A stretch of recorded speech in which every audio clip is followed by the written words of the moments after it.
Good evening.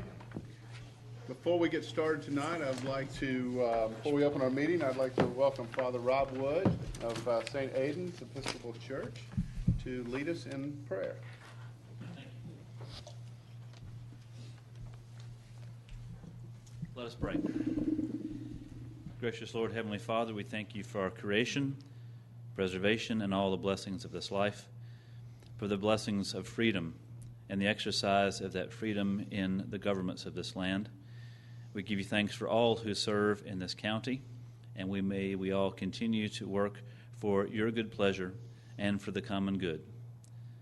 Guide us with wisdom, patience, good ears and hearts to listen, and help us when there is controversy to reconcile ourselves first and foremost to your will and the common good. This we ask in the name of your Son. Amen. Amen. Thank you very much for helping us out. Okay, good evening. I'd like to call the regular meeting of the Milton City Council for Monday, May 6, 2013 to order. Will the city clerk please call roll and make general announcements? Good evening, Mayor and Council. I'll be happy to call roll for the May 6, 2013 regular meeting. I would like to remind those in attendance to please silence all cell phones at this time. Those in attendance this evening who would like to provide a public comment either during the public hearing or during the call for public comment, you are required to complete a public comment card prior to speaking on an item. There is no public comment for consent agenda items or items under first presentation. Those called to speak will be taken in the order that the speaker cards were received by the city clerk's staff prior to the beginning of tonight's meeting. All speakers will identify themselves by name, address, and organization if applicable. The City Council may allow public comment on either an agenda item or general public comment from a representative of such an organized group or association, provided that such an individual shall file a notarized affidavit that they have the authority to speak on behalf of said organization on a form provided by the city clerk prior to the agenda item being called. Demonstration of any sort within the chamber is prohibited, so please refrain from any applause, cheering, booing, outbursts, or dialogue with any person. Please show the same respect to the person speaking that you will expect to receive yourself. Anyone in violation will be asked to leave. As I call roll this evening, please confirm your attendance. Mayor Joe Lockwood. Here. Councilmember Karen Thurman. Here. Councilmember Matt Kuntz. Here. Councilmember Bill Lusk. Here. Councilmember Bert Hewitt. Here. Councilmember Joe Longoria. Here. Councilmember Lance Large. Here. Tonight we are honored to have the Sons of the American Revolution lead us in the Pledge of Allegiance. Would everyone please rise?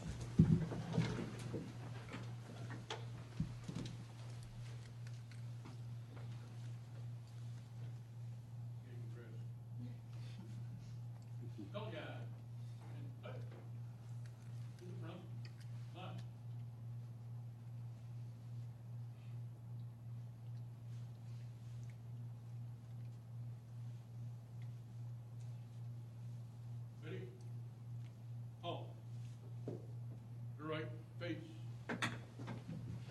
Salute.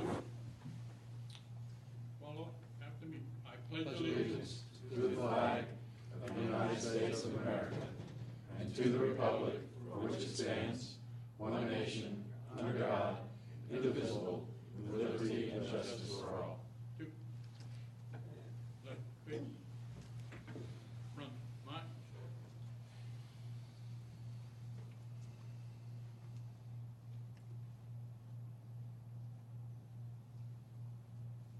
Ready?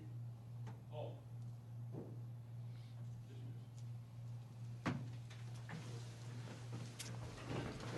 I'd just like to say also, it's always an honor and a pleasure to have the Sons of the American Revolution here, so thank you for being here and leading us. Okay, City Clerk will please sound the first item. Our first item this evening is approval of the meeting agenda. Agenda item number 13106. Okay, do we want to add I'd like to add an executive session to discuss litigation and also property acquisition. Land acquisition. Land acquisition if you can. Are there any other items that anybody has for the agenda? Okay, I'll ask for a motion and second on that then.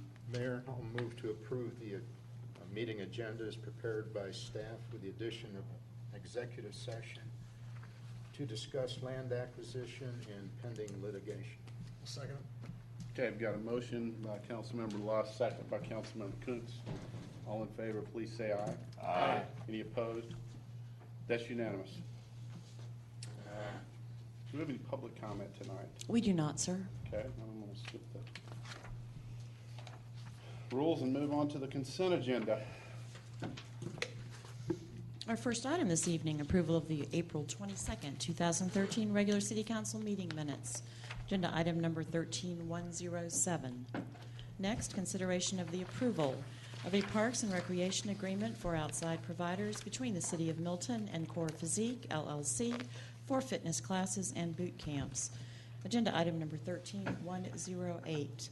Third, consideration of the approval of a Parks and Recreation agreement for outside providers between the City of Milton and Eagle Sticks Lacrosse, Inc. for girls lacrosse programming. Agenda item number 13109. Consideration of the approval of a Parks and Recreation agreement for outside providers between the City of Milton and All Tournament Players Park, LLC, for summer basketball games. Camps. Agenda item number 13110. Our next item, consideration of the approval of a Parks and Recreation agreement for outside providers between the City of Milton and Kim Saunders Yoga, LLC, for yoga classes. Next, consideration of the approval of a Parks and Recreation agreement for outside providers between the City of Milton and Newtown Recreation, Inc. for athletic programming for boys and girls in multiple sports. Our seventh item, consideration of the approval of a Parks and Recreation agreement for outside providers between the City of Milton and Sperber Music for children's music classes. Our next item, consideration of the approval of a Parks and Recreation agreement for outside providers between the City of Milton and Young Men's Christian Association of Metro Atlanta, Inc. for soccer programming. Agenda item number 13114. Next, consideration of the approval of a Parks and Recreation agreement for outside providers between the City of Milton and Young Men's Christian Association of Metro Atlanta, Inc. for recreation classes and summer camps. Agenda item number 13115. Next, approval of a construction services agreement between the City of Milton and ALS Septic Systems to provide field line relocation at Fire Station 41. Agenda item number 13116. Our 11th and final consent agenda item this evening is approval of a construction services agreement between the City of Milton and Baldwin Paving Company, Inc. for intersection improvements at Deerfield Parkway and Morris Road. This is agenda item number 13117. Okay, I'll open up for a motion on the consent agenda. Mayor, I'll make a motion that we approve the consent agenda as presented. Second. Okay, I've got a motion by Councilmember Thurman, a second by Councilmember Hewitt for approval of our consent agenda. All in favor, please say aye. Aye. Any opposed? That's unanimous. Okay, we'll move on to our reports and presentations. The city clerk will please say on the first item. This is a proclamation recognizing Peace Officers Memorial Day and its origin in Georgia. This is being presented by Councilmember Bill Lusk. I'm happy to read this proclamation tonight and present it to both our Milton Police Force and Sons of the American Revolution. And when I complete reading it, if y'all would come front and center, and I'll present it to you and along with our council. It's a proclamation. It's Peace Officers Memorial Day and its origin in Georgia. Whereas the Congress and President of the United States have designated May 15th as Peace Officers Memorial Day, and the week in which May 15th falls as National Police Week.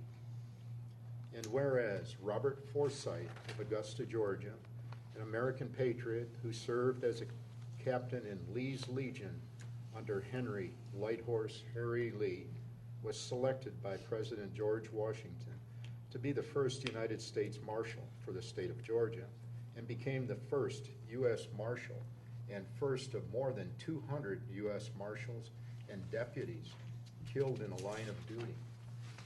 And whereas from that first tragedy to the present day, the members of the law enforcement agency of the city of Milton play an essential role in safeguarding the rights and freedoms of the city of Milton.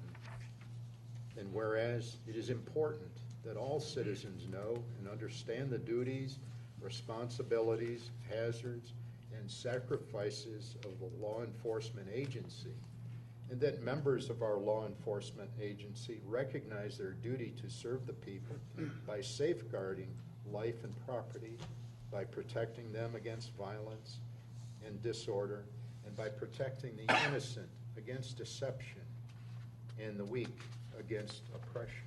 And whereas the men and women of the law enforcement agency of the city of Milton unceasingly provide a vital public service.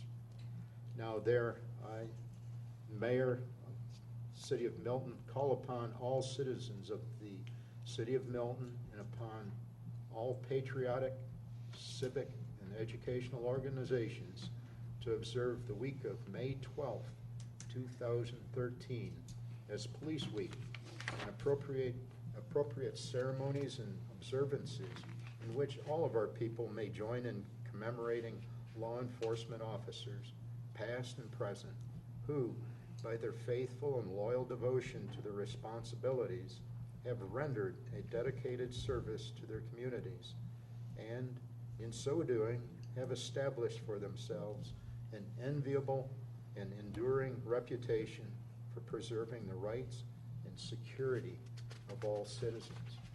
I further call upon all citizens of the City of Milton to observe May 15th as Peace Officers Memorial Day in honor of those law enforcement officers who, through their courageous deeds, have made the ultimate sacrifice in service to their community or have become disabled in the performance of duty.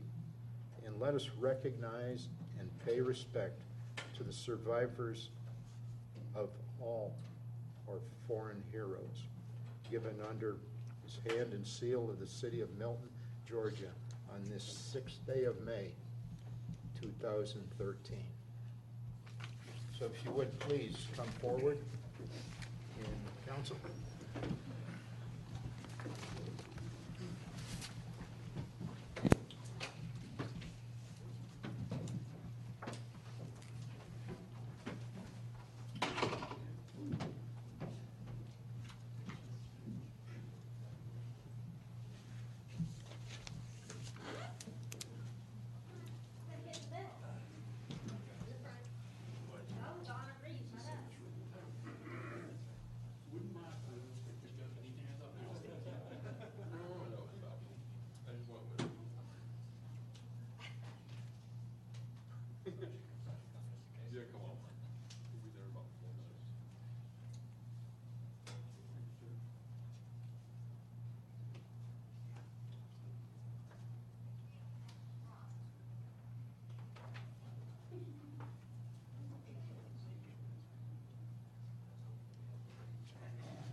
Just before our public safety leaves, just want to say it's kind of befitting that Milton's named one of the 100 most safest cities in the country. So we owe that all to you guys. And again, I never to pass up an opportunity to just say thank you from all of us, because we know you guys go out there every day and lay your life on the line for the rest of us citizens and visitors, and we appreciate it. We can't repay you enough, so thank you very much.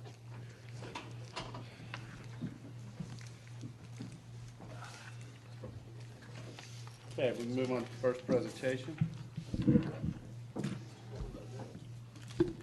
First item is consideration of RZ 1310, Batesville Road, north side, approximately 1,250 feet west of Birmingham Highway, Section 2 of 2, land lots 777, 736, 737, Cornerstone Bank, to rezone from AG1 agricultural to CUP Community Unit Plan to develop 15 single-family residences, minimum 1 acre lots on 19.9 acres.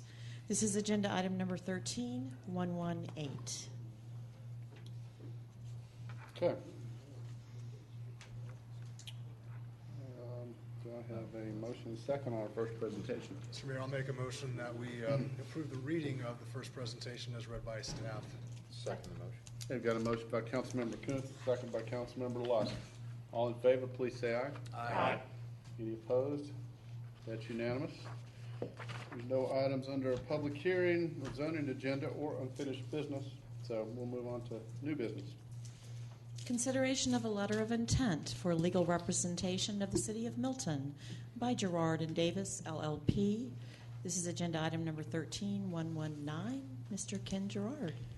Mr. Mayor, members of the council, thank you very much for this. This is simply a document that will do nothing other than recognize the relationship that's been ongoing since 2007 in the era of systematic alien verification for entitlements programs and the sorts of documents I have to provide to the City of Milton to confirm my legal status. It just made sense to go ahead and also provide something more akin to an actual agreement. That's all this letter does. I will say at the outset that this letter does not change the legal relationship at all, does not increase the fees, does not change the operational working relationship that we have, and of course I remain, as always, a relationship that's terminable at the will of the council for any reason. So all this does is confirms what has been going on, hopefully mutually productively for the last several years. Any questions or comments? Does it require him to wear bow ties? It's in a footnote, Councilman Thurman. You really probably can't see it. Okay, if there's no other, I'll ask for a motion. I'll make a motion to approve agenda item 13119. Second. Okay, I've got a motion for approval, Councilmember Hewitt, second by Councilmember Kuntz. Any discussion? Hearing none, all in favor, please say aye. Aye. Any opposed? That's unanimous. Thank Well, do you want to go ahead and add Mike Doyle as your appointee or not? Okay. All right, will the city clerk please sound the next business, the next new business item? Next item is consideration of a resolution appointing members to the City of Milton Construction Board of Adjustment and Appeals by appointing board members for Districts 1, 2, and 6. Agenda item number 13120. Mayor Joe Lockwood.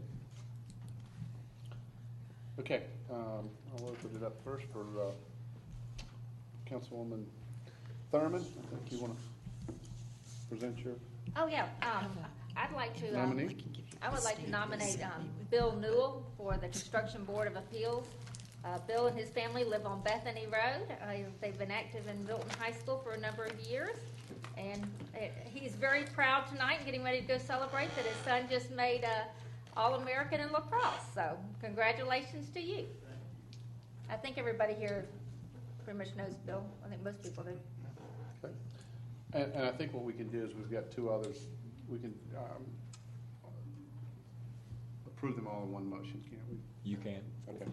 All right, Councilmember Kuntz, you have an appointee? Yeah, I'm going to nominate Gordon Hunter to my position as well. Gordon's been in the community for a long time, and he is very happy to serve in this capacity. He is currently out of town in Florida. He'll be back, though, and he is excited to do that. Okay. Councilmember Lawrence? Okay, I'm going to nominate Rick Mork. Rick's a neighbor, has been on council, been very involved with the city for a number of years. Rick has his own construction renovation business, and so felt he was a good appointee for this Board of Adjustments and Appeals for Construction. Rick's a good friend and lives in my neighborhood, a good neighbor. Okay. We've got 3 members up for nomination, District 1, 2, and 6, with respectively Bill Newell, Gordon Hunter, and Rick Morrig. Do I have a motion and a second? I'll make a motion to appoint the members to the City of Milton Construction Board of Adjustment and Appeals. Bill Newell, District 1, Gordon Hunter, District 2, and Rick Morrig, District 6. Second. Okay, got a motion from Councilmember Hewitt, second from Councilmember Large. Is there any discussion on this? Only discussion, I want to just thank you guys for stepping up and helping out. We certainly appreciate that. If there's no more discussion, I'll just say, all in favor, please say aye. Aye. Any opposed? That's unanimous. If Mr. Newell will step forward, I've got the oath and I can swear you in. And then they can swear you out, swear it at you. Yeah, whatever. Let the swearing begin.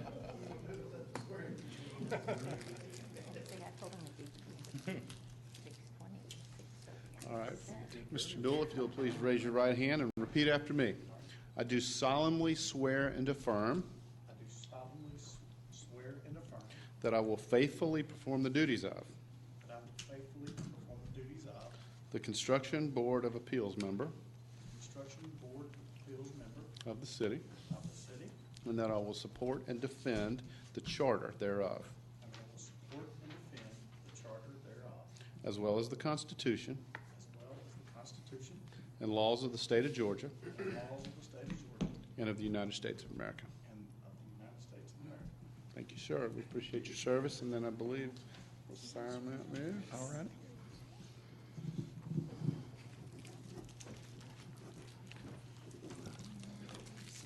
All right.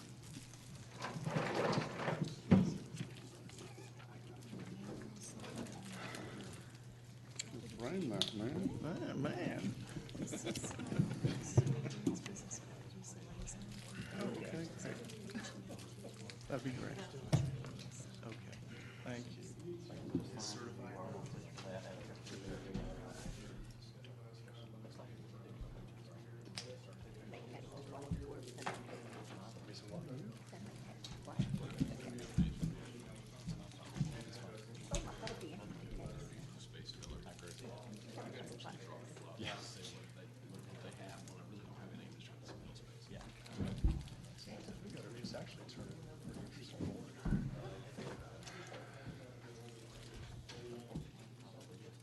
Okay. Well, kind of a quick meeting. Do I have any council members that have anything they'd like to report on? Hearing none, I'll turn it over to staff. You know, I'll know when I get up here that I've got one to actually talk about. I know. A couple of things tonight. One is the work session agenda that's been published, or you see in front of you, that's kind of got one placeholder on it for next week. It's going to have a second one that will come out of our retreat from the last couple of days, the one dealing with the acre of land on Birmingham Highway and whether or not we want to move forward with that acre as we discussed, or how we might want to move forward with it. So you'll see that when the agenda actually comes out, it's going to have those 2 agenda items on it. It, too, should be a fairly quick meeting, I believe, but the one item that's published on there at this point, we really have no opportunity to push out into the future, so we really need to get together and just go ahead and do it. That's a timely item. The other thing that I'm here to talk about tonight is we need to make some decisions in our use or not use of the Community Development Block Grant funds that we talked about previously. I gave a staff report at one point, and the takeaway was to go see if there was an opportunity for us to partner with somebody other than Fulton County to receive those funds.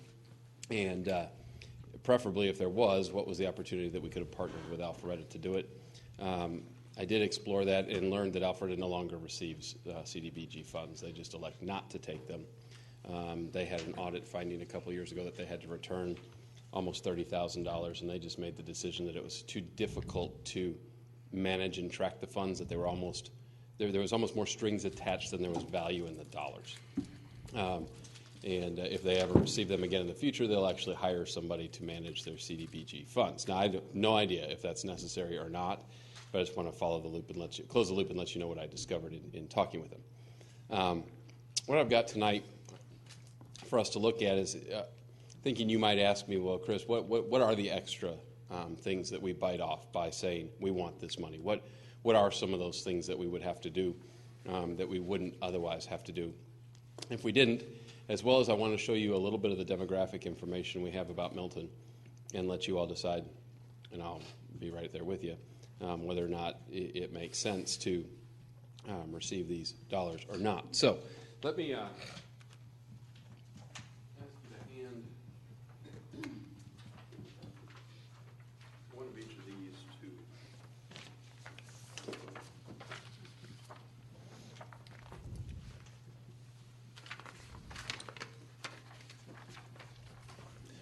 what you've got is going to be a list that's a bulleted list, and the other is going to be the survey document that Fulton County would use. We'll get to that in just a minute. But to give you some idea of what we were talking about here, this fund amount in 2012, 13, and 14, which would be the initial receipt of dollars, is right at $53,750 each year, or $161,250 would be the first 3 years, and then it would be a recurring $53,750 in that ballpark moving forward in each year after that. So let's look at some of what the requirements are by being a recipient of CDBG funds, some of the things that we would have to be willing to do. The first, and it stands out, and we've talked about it before, is we would have to comply with the Davis-Bacon Act. And that's an act that dates back to the 1930s, fixes some wage requirements for these types of public works projects. The thing that was of interest to me in this is that we would have to submit weekly payroll reports to the county on anybody who was doing work that would be attached to the receipt of these funds. Bullet number 2 is another one that I want to draw your attention to, and that is if we've received these from Fulton County administering it for us, they have to be present at any pre-bid or any pre-construction conference, as well as they want to have the opportunity to visit the construction sites to make sure that we are deploying the services that these dollars would be funding in conformance with the requirements of HUD. Third is that the procurement procedures must at a minimum comply with the Fulton County procurement requirements. We can't comply with the state law requirement because Fulton County has a requirement that is more stringent. And the requirement that they have that's more stringent is that they do not consider that elderly to be a protected class or a class that doesn't require a survey. In fact, and I've copied once, I can pass it down the line. Their policy here, and I'll read from their report, is that income status of client served, and in parentheses it says not applicable for limited clientele groups such as abused children, elderly persons, battered persons, homeless persons, illiterate persons, severely disabled adults, and migrant farm worker unless clients are in a noted affluent area. Then clients must be able to demonstrate low to moderate income clients. So they have classified us as a noted affluent area, and therefore we have to go so far as to have these surveys completed. Continuing on the list, programming income must be reported to the county, and any program income generated by the city may be retained by the city subject to requirements on and on and on. Basically what that means is if we decide to start charging fees for service for any reason, we would have to report that. In the event that we should sell or otherwise dispose of the property, now this one is a bit of a gray area and I put it on here, but I'd need some further interpretation because I believe we've already acquired the property. Now I don't know if we all of a sudden make improvements to the property, if there would ever to be a sale of the property of some prorated version of the new asset, if we gave it value, would have to be distributed. I don't know the answer to that, but if we were acquiring new property, we would have to dispose of it along with Fulton County. This one probably doesn't matter. It gave rise to me just raising my eyebrows a little bit. Was that any publicity we give the project, we prominently have to display the county as the sponsoring agency of it. We have to work with them on the form of a plaque that will have to be. It's the same. Councilmember Longoria just gave it the same look I gave our planner earlier today when she said this to me. So yes, we have to give them recognition for the project and work on them to designing a plaque to be displayed. We'd have to, one of the requirements is how many new employees did we hire to complete the construction job, and how many were local Section 3 residents, which means that they're local residents who are low and very low income who are hired specifically to work on the construction job. Their suggestion to us is that we seek out at least one person so that we can put something in that block as a reporting, whether or not that's somebody helping with traffic control or somebody swinging a hammer or who knows what, but we apparently would have to look for a different type of employee, at least in this case, to be able to work on this construction project. And then the requirement for the survey, which we've already talked about. The other interesting fact I want to bring your attention to is that if we are truly shooting at 50% plus one of the participants in this program to meet this low to moderate income threshold, if you look at what our census data shows, there at the bottom, and this is just more of a note so you all can kind of put your brain around it, is if we have 3,341 seniors, 39% make less than $39,999 annually, and 61% makes more than that. So, and the other unique thing is 35%, the other end of the bell curve, is up at 75 to 150,000. So what we're really looking at is about all of the 39% and another good size handful of those that could be close to that 39%, because remember, this program only works if we use these funds if it's 50% plus one, meeting that low to moderate income threshold. And if we're going to have survey data to back this up, it could become a numbers game real quick if we're not careful.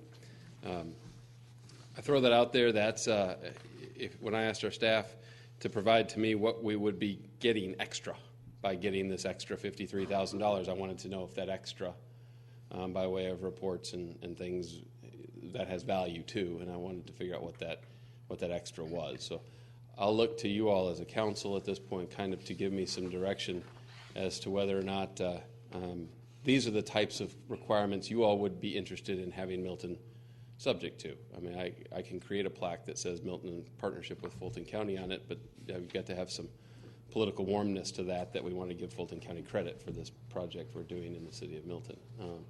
So I'll stop talking, Mr. Mayor, and see if maybe y'all can, based on this information, provide me some direction as to how you'd like to move forward.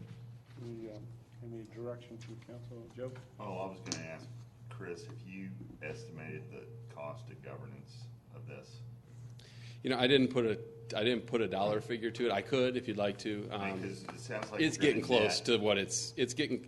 $1.25 for every dollar. Yeah. It's getting close to where you get to a real break even real quick to just administer this and stay out of trouble. I mean, I was thinking there was a frequently asked questions thing for CDBG, so I went to the beginner guide that's on the website. Do that at some point. I didn't do it tonight, but you could go to HUD's website and go. It's like it's 2 books to just tell you how to comply with the requirements of the Community Development Block Grant that's been around since the 1970s. I mean, it's not new to HUD having. They needed time to generate that much documentation. So. Oh, it's quite substantial. It was. I opened it thinking it was going to tell me what I needed to know in a nutshell. The book was 20 chapters long. So, my gut tells me, based on what I've heard tonight and or what I've said tonight, and based on what I've heard from others that have had their time in the ring, so to speak, with CDBG funds, if we're talking a dollar figure that's not 6 figures, you almost spend as much money administering it as you do getting benefit from it, and it comes with a lot of strings. I was going to say that if it were a $1 million item, it's much different than dollars we're not carrying them. But My fear is that we spend all this time going through this, and we have seniors show up that we either have to just tell them they can't come in because they make too much money, or they cause us to no longer qualify, and we end up having to get back the money, and we've gone through this whole cost of this whole project and have to give the money back up. Is that the case? Seeing those demographic factors on the bottom of that sheet, yes, that concerns me, that we almost need. I mean, we basically had to go around recruiting all those that were low income and make them come to the thing at least on a regular basis just to make sure we're qualified. We would have to do targeted recruitment. We could not leave that to chance. We'd have to do targeted recruitment. Bill? Well, there's 2 points here. The first one is the cost of construction. And I've built several HUD projects, dealt with Davis-Bacon wage rates too. And it definitely adds to the cost of construction. So right off the bat, this contribution of $53,000 is diminished by that factor. Then, of course, in building, we administer the certification of certified payrolls, wage rates, and all other construction costs. And I haven't seen it in here, but typically HUD projects dictate that you have a certified audit at the end of the project, which is another cost to you. So I can see the first year's contribution really dwindle. And I have my doubts about whether or not it's cost effective just to get into the program. The other thing I'd like to just remind you of as well, and I didn't bring it up before, is even if we make the decision at this point that for this project, this doesn't make sense. Right. That doesn't necessarily, or for any reason, suggest that if we had a better project come up, or that if we did get a census tract, that we could, by right, demonstrate low to moderate income, which we certainly don't have today, but that doesn't mean there happens to be one just over the border in Forsyth County. You know, if we were to have one of those census tracts dump into Milton at some point, we're not saying from here until forever we don't have any interest in CDBG funding. We're just they're holding an earmark for us at this point for this project if we want it, and that's all the decision we're making is whether or not we want to grab it for this one or not. I'd just say thanks, but no thanks. Just put it back on the shelf. I agree. I think that's kind of the direction I'm sensing. Good enough. Great. Okay, thank you. That was it. Yes, sir. Same subject, different sub-subjects. Okay. Is there any word on whether or not the program of Meals on Wheels can be run out of a different facility or operation? It's going to be run out of a different facility in the short term. Sure. Yes. As far as an update on long term, no, I don't have anything prepared tonight for that. Okay. Anything else? No, go. Matt had a follow-up. Well, yeah, if we ever get to a point where that's just, obviously I just asked constituents in the area that we've talked about, everybody knows where I stand on this. But if there's a way that program could be run without having to spend the $1.1 and $1.3 million on a facility, just get clarification if that can be an issue that can be, or a accomplishment we might be able to achieve. So just a question if we can go down that. Well, and I think I have enough information I could answer that question, because if you're just asking, is it possible? The answer to that is yes. I mean, it would cause us to just seek out a different spot. Sure. You could, so long as Fulton County would agree to it with Senior Services North Fulton, we could run Meals on Wheels out of this building if they'd approve it. Sure. They're running it out of their Class A office space down there on Kimball Bridge Road at some point.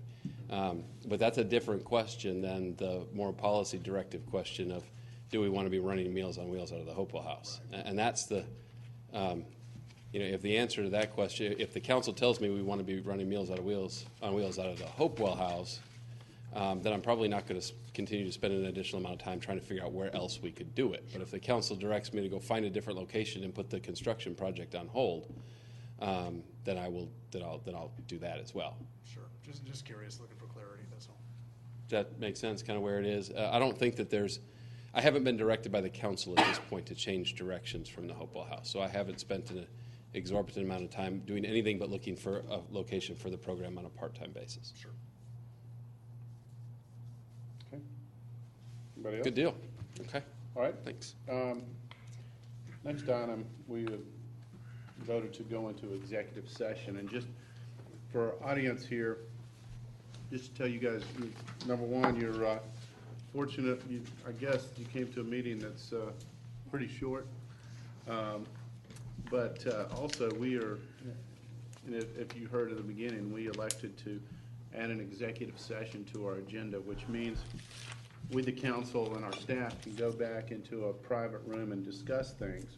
And the way that works, any government, city government, county government, national government, but especially our municipal government, everything we do under the sun, not only there's laws called sunshine laws, but also we want to do everything out in the public, and we want to be open about everything. Everything we do, every email we do, every phone call, every letter, whatever, is subject to public records, and you guys can request anything you want.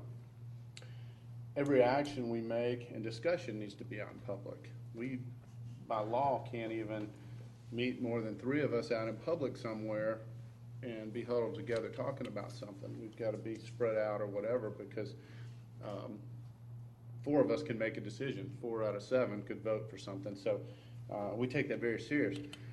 However, there are a few things, litigation, personnel matters, land acquisition, that if we discuss that in a public meeting, which is taped and people can be watching it or reading the paper or read the minutes, you can understand how that might be a problem. If we're talking about buying a piece of property and the owner knows it, then he's fully aware of all the negotiations. Or if we're talking about a personnel issue of someone's job, you can't really discuss that out in public.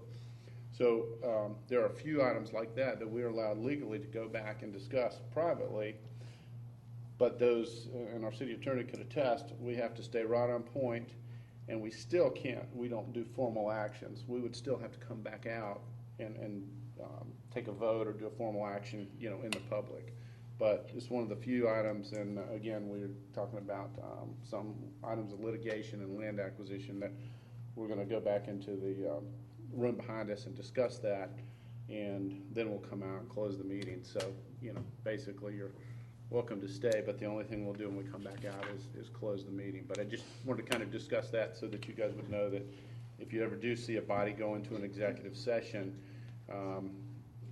it's very, our city, in fact, if a conversation starts to lead in a different direction, our city attorney or our clerk will step up and go, whoa, we're not, we're here to only talk about this item, and then we come out later and make the formal decision. We don't make any decisions back there, but just want to let you know on that. So with that, do I have a motion to go into executive session? So moved. For the purpose, forgive me. Land acquisition and Litigation. Thank you.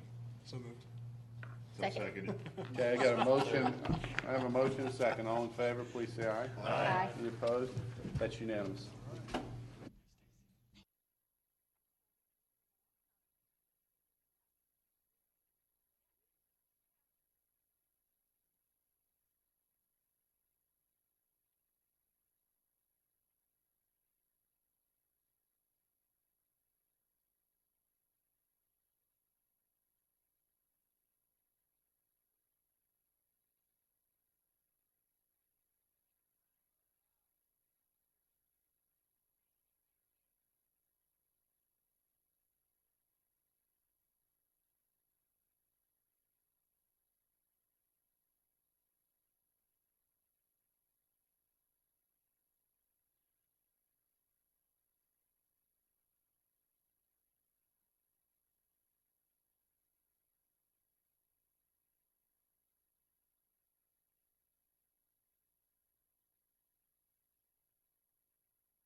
sorry. I vote we adjourn, I move we adjourn. Yeah, We're gonna reconvene. Do I have a motion to reconvene? So moved.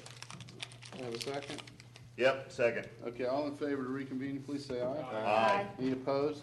That's unanimous. Do I have a motion to adjourn? So moved. A motion and second to adjourn. All in favor, please say aye. Aye. That's unanimous.